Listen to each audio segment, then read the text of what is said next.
Hello everyone. चंदा classes में एक बार फिर से आपका हार्दिक स्वागत है।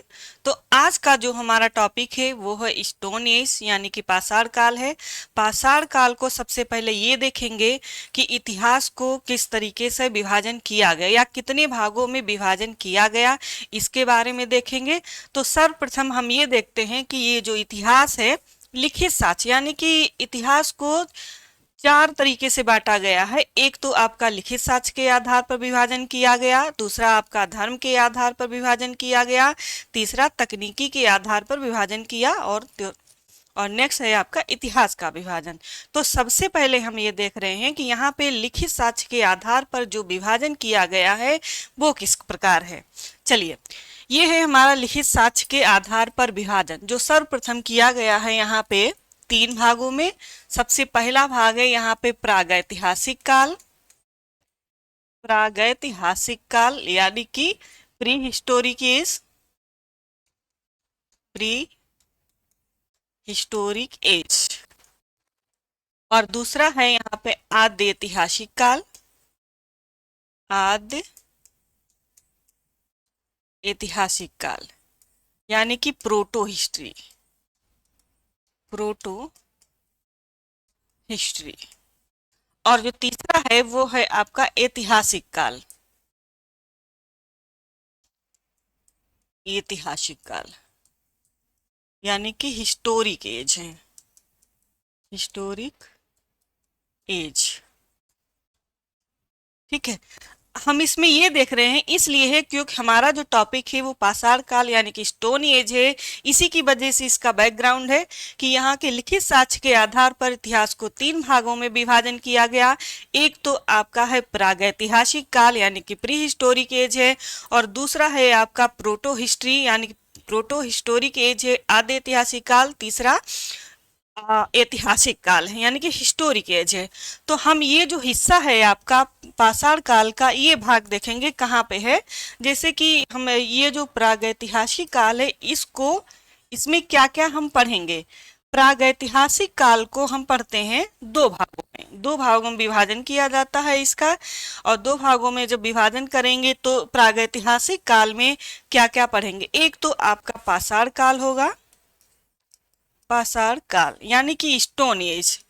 ये स्टोन एज है, जो भाग ये है जो जिसके बारे में हम आज आपको बताएंगे वो है। दूसरा है ताम्र पाषाण काल, ताम्र पाषाण काल।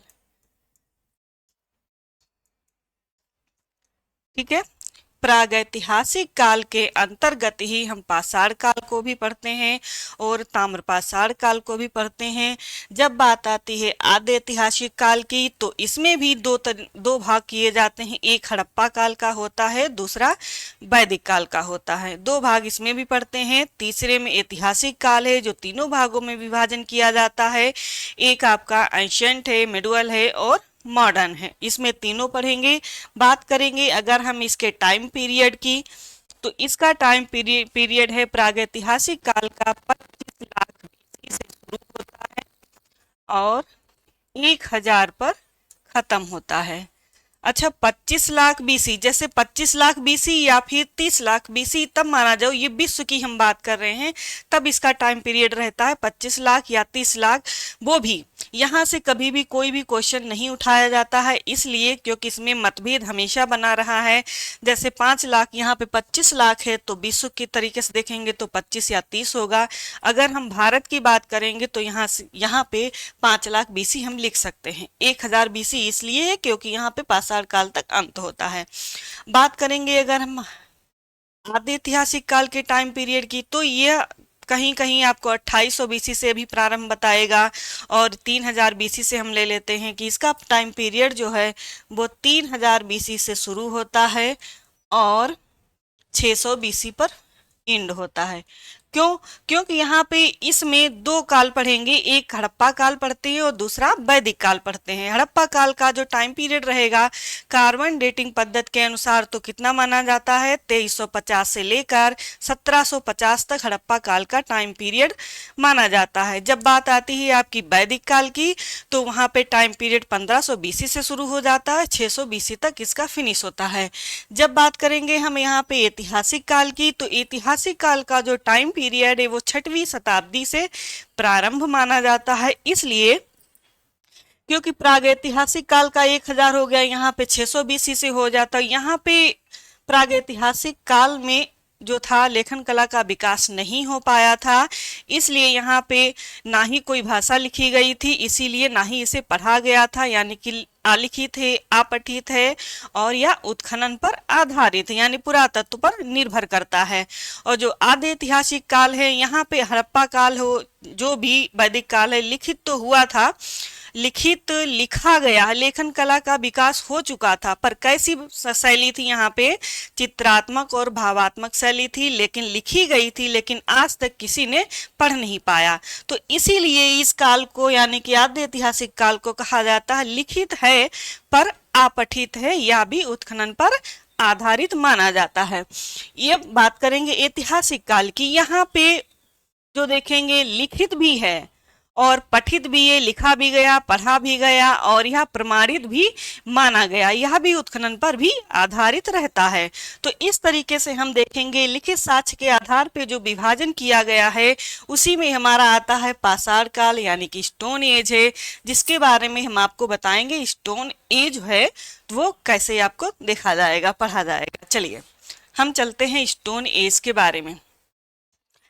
अब देखेंगे पाषाण काल का टाइम पीरियड हम आपको बता चुके हैं कि ये इसका जो टाइम पीरियड है कितना है, 25 लाख बीसी से प्रारंभ होता है, 1000 बीसी पे फिनिश होता है। इसी पूरा पाषाण काल को भी कितने भागों में विभाजित किया गया। अच्छा ये हम देखते हैं कि इसका विभाजन किस किस प्रकार क्यों किया जाता है। वो इसलिए किया जाता है कि अध्ययन की सुविधा हो सके, यानी कि अगर इसका विभाजन नहीं होगा तो किस तरीके से क्या हम पढ़ पाते, नहीं हो पाता ऐसा, इसीलिए अध्ययन की सुविधा के लिए इसका विभाजन किया जाता है।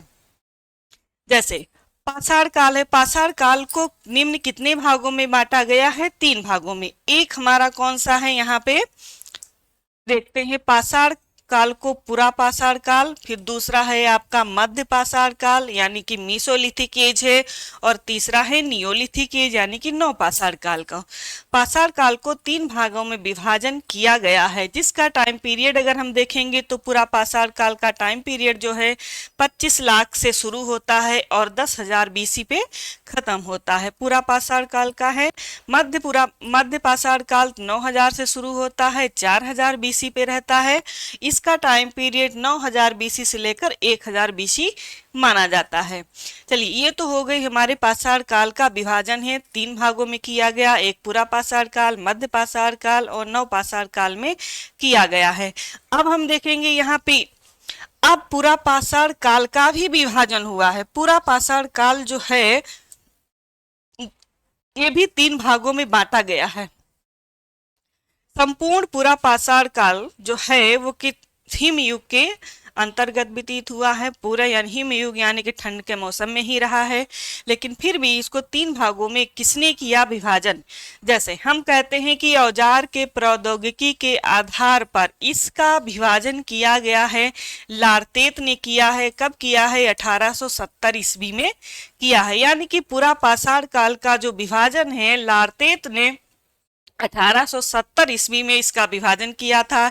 किसमें किसमें किया, एक आपका निम्न पुरा पाषाण काल है और मध्य पुरा पाषाण काल, उच्च पुरा पाषाण काल, यानी कि लोअर पैलियोलिथिक एज यानी कि लोअर पैलियोलिथिक एज है और मिडिल पैलियोलिथिक एज और अपर पैलियोलिथिक एज, 3 भागों में इसका विभाजन किया गया है। अब हम डीपली तरीके से जो देखेंगे वो है निम्न पुरा पाषाण काल। हम कहाँ पे जाएंगे, निम्न पुरा पाषाण काल, ये जो भाग है इसका हिस्सा हम पढ़ेंगे निम्न पुरा पाषाण काल। निम्न पुरा पाषाण काल को भी दो भागों में तरीके से पढ़ते हैं, यानी दो भागों में विभाजन करके पढ़ते हैं। जैसे इसको बताने से पहले दक्षिण भारत यानी कि उत्तर भारत है, इससे पहले हम देखेंगे प्रागैतिहासिक काल जो है विश्व में सर्वप्रथम कहाँ प्रारंभ हुआ था। जब हम उधर की विश्व, पहले विश्व होगा फिर हमारा भारत होगा, इस तरीके से हम देखते हैं। देखिए, प्रागैतिहासिक काल विश्व में सर्वप्रथम कहाँ प्रारंभ हुआ है? यूरोप में। कहाँ हुआ? यूरोप में हुआ है। कब किया गया है? यह किया गया है 1816 ईस्वी में इसका विभाजन हुआ है। प्रारंभ की बात है, विभाजन प्रारंभ है कि प्रागैतिहासिक काल का जो प्रारंभ हो वो सर्वप्रथम यूरोप में मिला है। और किसने इसकी खोज की थी? अब बात करेंगे खोज किसने की थी। सर्वप्रथम खोज किसने की थी? तो डेनमार्क के राष्ट्रीय संग्रहालय के अध्यक्ष, राष्ट्रीय संग्रहालय के अध्यक्ष हैं, जिसका नाम है सीजे थॉमसन। क्या नाम है? सीजे थॉमसन या टॉमसन, सीजे थॉमसन। सीजे, कहीं कहीं सीजे थॉमसन भी लिखा हुआ पाते हैं। सीजे थॉमसन या सीजे टॉमसन एक ही बात है। इन्होंने खोज की थी। कब की? सीजे टॉमसन ने की। कब की? इन्होंने 1816 ईस्वी में की। कहाँ के अध्यक्ष थे? राष्ट्रीय संग्रहालय के अध्यक्ष, वो भी कहाँ के? डेनमार्क के कोपहेगन के राष्ट्रीय संग्रहालय। कौन सा है? कोपहेगन। कोपहेगन, डेनमार्क के कोपहेगन के राष्ट्रीय संग्रहालय के अध्यक्ष सीजे टॉमसन थे, जिन्होंने खोज की थी। क्या खोज की थी? यानी कि यूरोप में सर्वप्रथम प्रागैतिहासिक काल का प्रारंभ हुआ था।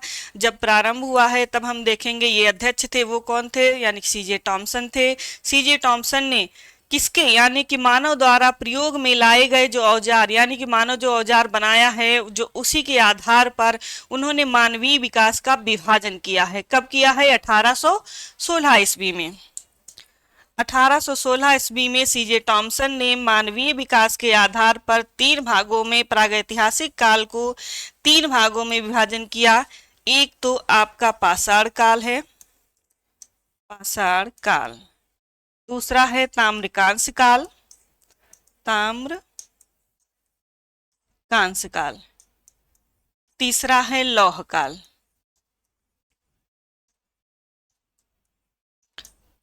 तो विश्व की अगर हम बात करते हैं तो सीजे टॉमसन ने मानवीय विकास के आधार पर प्रागैतिहासिक काल को 3 भागों में विभाजन किया। एक तो आपका पाषाण काल हो गया, और ताम्रकांस्य काल हो गया, लौह काल हो गया। ये है यूरोप की बात। अगर हम विशेष रूप से देखेंगे यहाँ पे तो यूरोप में कहाँ पे? यूरोप में फ्रांस में। यूरोप की बात करेंगे तो कहाँ प्रारंभ किया गया? फ्रांस में, वो भी विशेष रूप से। फ्रांस में किसने खोज की थी? एक फ्रांसीसी विद्वान थे, फ्रांसीसी विद्वान, जिसका नाम था जॉन लुबाक। जॉन लुबाक ने किया। किसने खोज की? फ्रांसीसी विद्वान ने, जॉन लुबाक ने खोज की है। और कब की है? ये 1865 ईस्वी में किया गया। 1865 ईस्वी में। यहाँ कब हुई थी? 1816 ईस्वी में की, सीजे टॉमसन ने की थी। पर यहाँ किसने किया? 1865 ईस्वी में हुआ है। कहाँ हुआ? फ्रांस में हुआ। किसने किया? जॉन लुबाक ने किया। अब हम देखेंगे जब इन्होंने, जॉन लुबाक ने खोज कर ली तो इन्होंने किसका विभाजन किया? इन्होंने पाषाण काल का विभाजन कर दिया। यानी कि सीजे टॉमसन ने 3 भागों में विभाजन किया था, पाषाण काल, ताम्रकांस्य काल और लौह काल को। पर यहाँ पे जॉन लुबाक ने जो विभाजन किया है वो कौन सा है? पाषाण काल का विभाजन किया। जब इन्होंने पाषाण काल का विभाजन किया है तो 2 भागों में विभाजन किया। पहले कितने भागों में? 2 भागों में। कब? 1865 ईस्वी में किया है।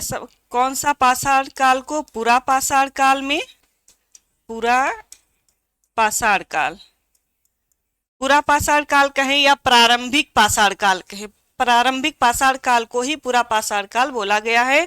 और उत्तर पाषाण काल यानी कि नव पाषाण काल में विभाजन किया, नव पाषाण काल। ठीक है, हम ये देख लेते हैं। अगर इसका विभाजन दो भागों में कब हुआ है, 1865 ईस्वी में किया गया है। अभी यहाँ पे संक्रमण कालीन जो अवस्था है, ये संक्रमण कालीन अवस्था जो रही है, तो यहाँ पे 1865 ईस्वी में कोई भी साक्ष्य नहीं मिला था। जैसे हम कह देते संक्रमण कालीन अवस्था जो है, हम यहाँ पे दूसरा भाग क्यों नहीं देख पाए, वो इसलिए नहीं देख पाए हैं क्योंकि दो के साक्ष्य मिले थे। एक आपका पूरा पाषाण काल का साक्ष्य मिल गया था, नव पाषाण काल का मिला था, लेकिन मध्य पाषाण काल का कोई भी साक्ष्य मिला ही नहीं था। इसी की वजह से इन्होंने केवल दो भागों में विभाजन किया था।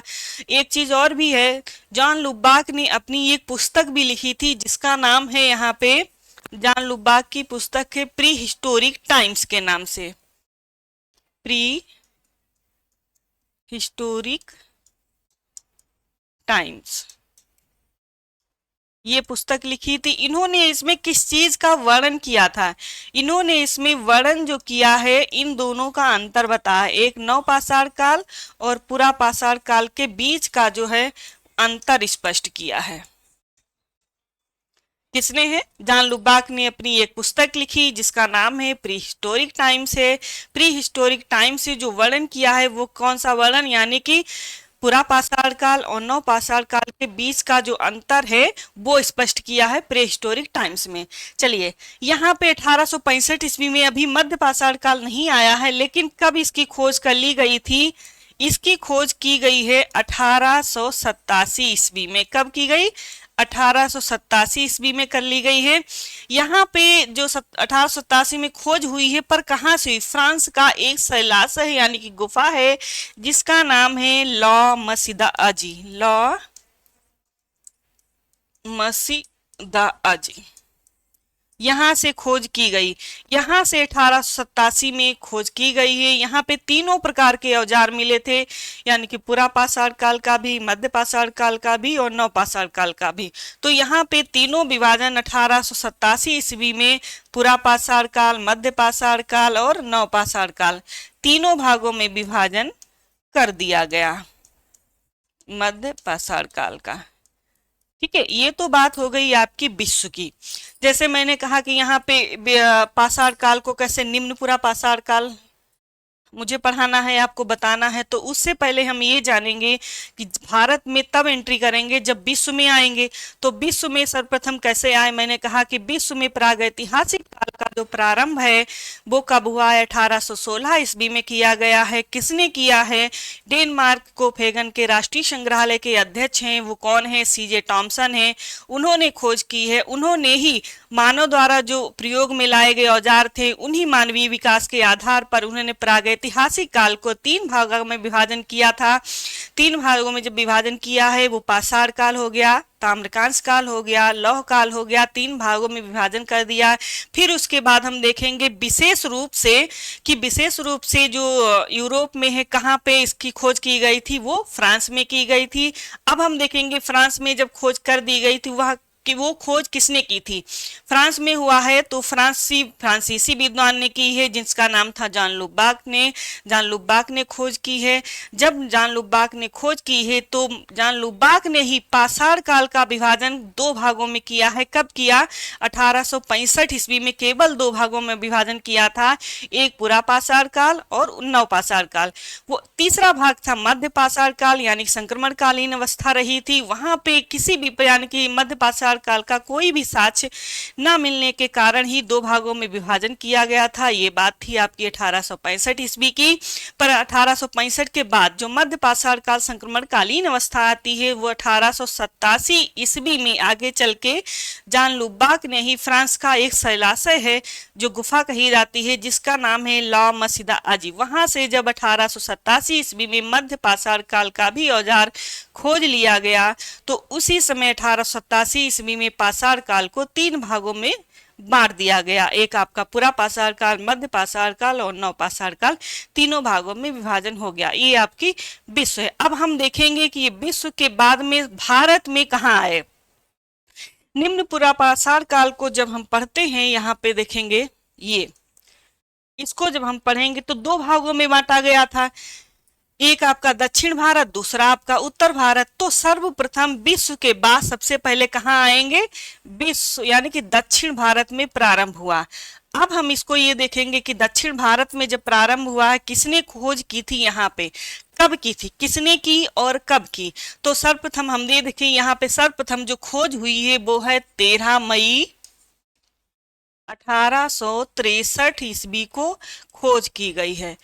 अच्छा, दक्षिण भारत में जो 13 मई 1863 ईस्वी को खोज की गई है वो कहाँ की गई है, सर्वप्रथम यानी कि मद्रास में।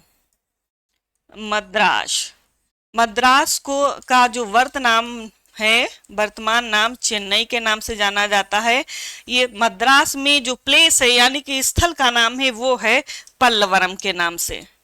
कहाँ खोजा गया, पल्लवरम में खोजा गया। अच्छा, ये तो हो गया यानी कि किस, अब देखेंगे कहाँ किया गया, यानी हुआ कब, 13 मई 1863 को खोज की गई थी। कहाँ की गई थी, मद्रास के पल्लवरम नामक स्थान पर की गई थी। किस चीज की खोज की गई थी, यार इसका औजार कौन सा था, इसका जो औजार है वो है हैंडेक्स। हैंडेक्स मतलब कुल्हाड़ी बोला जाता है या हस्तकुठार, कुल्हाड़ी या हस्तकुठार के नाम से जाना जाता है। इसकी खोज की थी। अब देखिए ये तो इंपॉर्टेंट है, कौन सी नदी थी, इस स्थल के साथ भी एक नदी थी जिसका नाम था कोर्तलयार नदी। कोर्तलयार नदी के किनारे क्या है, यानी कि मद्रास में की गई। स्थल देखेंगे तो पल्लवरम नामक स्थल से की गई। नदी कौन सी थी, आपकी कोर्तलयार नदी थी। कौन सा औजार था, हैंडेक्स से औजार था, हैंडेक्स की खोज की गई थी। अब हम देखेंगे सबसे महत्वपूर्ण बात यह है कि दक्षिण भारत में इन सब की खोज तो हो गई है, पर खोज किया किसने, खोज की अगर हम बात करेंगे तो हमारे किसने किया है, Robert Bruce foot. Robert Bruce foot, यहां से क्वेश्चन बहुत पूछा जाता है। रॉबर्ट ब्रूस फुट ने की। ये रॉबर्ट ब्रूस फुट थे कौन, पेशे से देखेंगे तो भूवैज्ञानिक हैं, भूवैज्ञानिक और पुरातत्वविद दोनों थे, पुरातत्वविद। ये जो रॉबर्ट ब्रूस फुट हैं पेशे से क्या हैं, भूवैज्ञानिक हैं और पुरातत्वविद दोनों हैं। यहाँ पे क्वेश्चन बहुत ढेर सारा, यानी कि एक एक पॉइंट में क्वेश्चन बनता है। क्वेश्चन बना है कि प्रागैतिहासिक दक्षिण भारत में प्रागैतिहासिक काल की खोज कब की गई थी, 13 मई 1863 ईस्वी को की गई, ये भी क्वेश्चन बनता है। कहाँ किया गया था, मद्रास में किया गया था। अच्छा, इसी के नाम से इसको मद्रासियन, दक्षिण भारत की संस्कृति को मद्रासियन संस्कृति के नाम से भी जाना जाता है। किस नाम से, मद्रासी। इसको दो नामों से, एक आपका मद्रासियन संस्कृति, मद्रासियन संस्कृति भी कहीं कहीं लिखा हुआ पाते हैं, और नहीं तो इसको हैंडेक्स संस्कृति के नाम से जानते हैं, हैंडेक्स संस्कृत के नाम से। हाँ, ये जो रॉबर्ट ब्रूस फुट है ये है कौन, ये है भारतीय यानी कि प्रागैतिहासिक काल के पिता माने जाते हैं। कौन है, प्रागैतिहासिक काल के पिता यानी कि जनक हैं, जनक माने जाते हैं रॉबर्ट। अच्छा, ये भी देखा जाता है कि प्रागैतिहासिक काल के पिता कौन है, रॉबर्ट ब्रूस फुट हैं, जिन्होंने दक्षिण भारत में सर्वप्रथम खोज की थी। 13 मई 1863 को की थी। औजार कौन सा पाया था, खोजा था, हैंडेक्स का औजार था। कौन सी नदी थी, यानी कि जो स्थल है मद्रास है, मद्रास में स्थल का नाम पल्लवरम है। और नदी की अगर हम बात करेंगे तो कोर्तलयार नदी के किनारे खोज की गई थी। और उसके बाद यानी कि रॉबर्ट ब्रूस फुट हैं जो प्रागैतिहासिक काल के पिता भी माने जाते हैं। और इसी के साथ ही हम ये देखेंगे, इसी कोर्तलयार नदी के किनारे दो और स्थल थे। इसी कोर्तल्यार नदी के किनारे दो और स्थल थे। एक कौन सा स्थल था आपका? अतिरमपक्कम है, अतिरमपक्कम या अतिरपक्कम। दूसरा है बदुमदुरै, बदुमदुरै। ये जो स्थल थे यहाँ खोज किसने की थी? इन्हीं के मित्र थे। किनके मित्र? यानी कि रॉबर्ट ब्रूस फुट के मित्र हैं यल किंग, इन्होंने खोजा था। अतिरपक्कम यही पल्लवरम भी कोर्तल्यार नदी के किनारे है और अतिरपक्कम भी नदी के किनारे, कोर्तल्यार नदी के किनारे ही। और इन्होंने फर्क कितना है, यहाँ पे जो खोज हुई है वो यल किंग द्वारा की गई है, यहाँ पे जो खोज हुई है वो रॉबर्ट ब्रूस फुट ने किया है। यह औजार भी इसी तरीके, हैंड एक्स, क्लीवर, बिदानी, ये इसी प्रकार के यहाँ पे औजार भी खोजे गए थे। ठीक है, ये हमारा हो गया दक्षिण भारत। यानी कि हम यूं कह सकते हैं कि सर्वप्रथम मैंने विश्व में देखा है कि विश्व में कहाँ सर्वप्रथम खोज की गई थी। फिर उसके बाद हम भारत में आए हैं, भारत में सर्वप्रथम कहाँ आए हैं? दक्षिण भारत में आए हैं। फिर दक्षिण भारत से उत्तर भारत में खोज किसने की थी ये देखेंगे। इसको दो भागों में बांटा गया था, दक्षिण भारत और उत्तर भारत के नाम से जाना गया। चलिए, ये हमारा उत्तर भारत है। उत्तर भारत में देखेंगे सर्वप्रथम खोज किसने की थी? डीएन वाडिया ने। डीएन वाडिया ने कब की थी? 1928 ईस्वी में की थी। इन्होंने खोज किया है।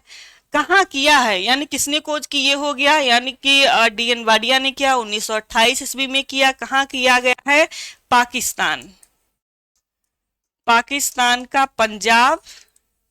पंजाब में हुआ है। क्षेत्र की अगर हम बात करेंगे तो यहाँ पे जो क्षेत्र है वो सोहन घाटी क्षेत्र है, सोहन घाटी क्षेत्र। इसी सोहन घाटी क्षेत्र के आधार पर ही उत्तर भारत की संस्कृति को किस नाम से जाना गया है? सोहन घाटी, सोहन संस्कृति के नाम से जाना गया है, सोहन संस्कृति के नाम से जाना गया है। ठीक है, सोहन संस्कृत मतलब इधर दक्षिण भारत की संस्कृति को हैंडेक्स संस्कृति या मद्रासियन संस्कृति के नाम से जाना गया। उत्तर भारत की संस्कृति को सोहन संस्कृति के नाम से जाना गया है। क्यों? क्योंकि यहाँ पे सोहन घाटी क्षेत्र में औजार और प्राप्त किए गए थे। और एक पॉइंट और है, कोर पद्धत के नाम से इनको संस्कृति के भी नाम से भी ये जाना जाता है। देखिए, अब सोहन घाटी जो क्षेत्र है यहाँ पे चार स्थल की अगर हम बात करेंगे तो चार स्थल से प्राप्त किया गया था। कौन कौन से स्थल हैं ये देख लेते हैं।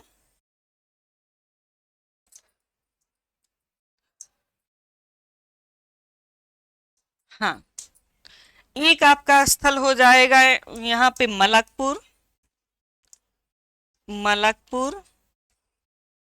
चौतरा, चौमुख और कलार, चार स्थल से खोजा गया था। कौन कौन सा? ये सोहन घाटी क्षेत्र, सोहन घाटी क्षेत्र में चार स्थल से खोजा गया है। एक आपका मलकपुर, चौतरा, चौमुख, कलार, ये चार स्थल से खोजा गया। कौन से औजार खोजे गए? अब हम बात करेंगे औजार की। देखिए, औजार हैं यहाँ पे इन चारों स्थलों से जो औजार प्राप्त किए गए हैं वो हैं pebble, chopper, chopping. Pebble, chopper, chopping.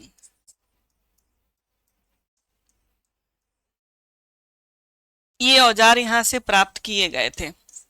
ये जो औजार जो बनाए जाते थे वो किस पद्धति पर आधारित थे? ये है क्या है? औजार किस पद्धति पर आधारित थे? ये कोर पद्धति पर आधारित थे, कोर पद्धति।